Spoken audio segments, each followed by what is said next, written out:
They've just been given clear to take off. This is a normal airbus display, which is dramatic.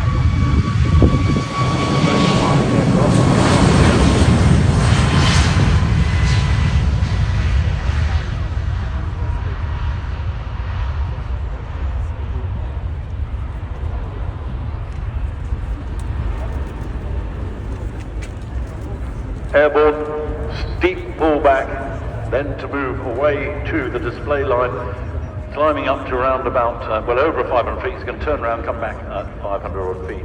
Now the ongoing certification flight test campaign is really in its final stages. The ANSA certification came through last week. They are still using operators to test everything, the way of airworthiness, compliance, operational support on day one when they deliver to people.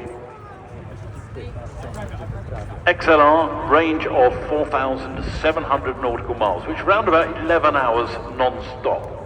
Now, what does that actually mean in real terms? Well, that's places like New York to Rome, or London to Vancouver, Delhi to London, Sydney to Kuala Lumpur, and that makes the XLR open new opportunities for non-stop flights, linking primary and secondary cities all around the globe. Wide-body aircraft are serving the same routes at off-peak times, or in cases of significant seasonal variation in demand. And of course, half that reason is that Airbus pilots can operate on all the range of Airbuses, all the normal twin-engine Airbuses, with hardly any training to swap between the two.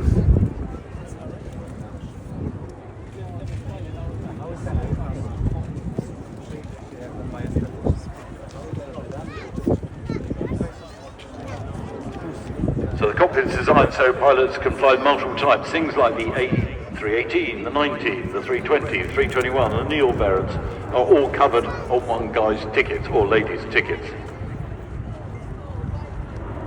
Wide-body jets such as the A330, 350 only require a few hours in a simulator to convert to type. The 380 has its own type rating of assessment.